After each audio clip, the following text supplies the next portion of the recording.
little pitch. Here's our last segment of the night, ladies and gentlemen. How a common air freshener can result in a high-stakes traffic stop.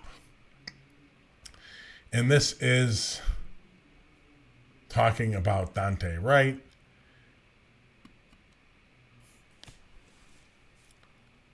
Police departments around the country, by incompetent, useless, moronic, racist state legislatures, county boards, city councils, mayors, governors, have been empowered and has crept in from the 70s and just kept creeping in with the drug war putting it on overdrive. The police departments have been empowered to just keep on getting involved in our lives over the simplest, stupidest things. The one that the article's talking about in the headline, air fresheners. You can get pulled over, and I'm not sure if you can still be pulled over in Illinois for this, or if they've changed this, but you can get pulled over for not having a seatbelt on. You can get pulled over for having an air freshener hanging from your mirror, or something hanging from your rearview mirror. How stupid is that? Now listen, I would love everyone not to have anything hanging from their mirrors. I think that's stupid. Air freshener, prom thing, I don't give a shit what it is. It's just stupid. Shouldn't do it. But the more we empower, the more we have empowered police officers to get involved in our lives and have pretexts for stops, the more dangerous those stops have gotten. The more you increase those stops, the more deaths you're going to have from those stops. Plain and simple. Very simple. Right? And this is not done by police departments, although they probably pushed it behind the scenes. This is being put in the law by legislatures, city councils, county boards. They're the ones to blame. The police department should have had no authority to pull over Dante Wright for an air freshener. Because that's the problem. Every time you let a person with a gun get involved, engage with a citizen, there's always potential for it to go bad. It is. It's just the bottom line. Some percentage of them will go bad per year, automatically. The only difference between now and 5, 10, 15, 20, 30, 40 years ago is the fact that now we have cameras and body cameras, and now we have cameras on our cell phones. So these things are being recorded. This isn't new abuse. This is just abuse now being caught on tape. What the ACLU talks about, the ACLU is quoted in here, do the benefits of these stops, or does the danger of the stop outweigh the benefit? I would ask, what are the benefits? What's the real benefit? Is there a major benefit to society to have these stops? I don't know.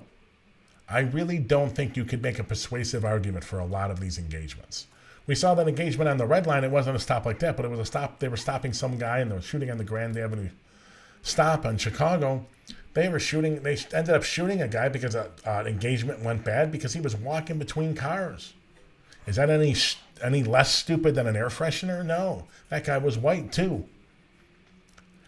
I don't think a persuasive argument can be made that many of these stops are in the public interest. Now, what happens, this is where the police are going to argue, when we're able to engage in people, and sometimes we find drugs, sometimes we find guns, sometimes in the Dante Wright case, we find warrants for things. I'm not sure you're doing that enough to outweigh the badness, both in the relationship between the minority communities and underserved communities and the police, but also in the violence that stems. Not all by any means the fault of the police, but we have to look at that and ask serious questions.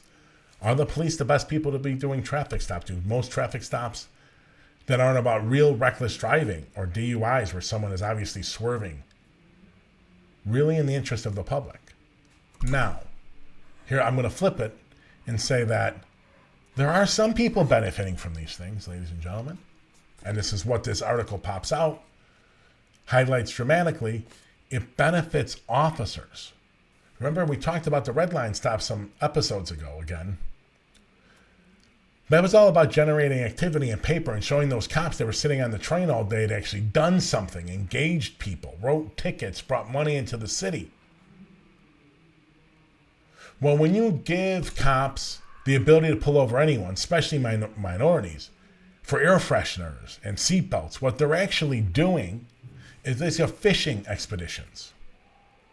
That's what these really are. These are fishing expeditions.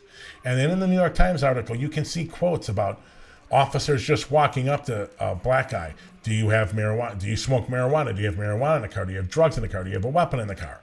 Those are the first words out of the cop's mouth. It has nothing to do with the air freshener. They're looking for bigger things. That's a fishing expedition. Those things have to stop. I think, as I've read it before earlier this show and on previous shows, these are things we can get the cops out of completely. And I think you're going to see a massive change in relationship between the public and the police, especially minority communities, because they're just going to have so much a reduction in engagements with the police, period. And they're certainly going to be stopped from having just these fishing expeditions. And when not experiencing those, you might see the relationship change. And that would be all for the good. All for the good.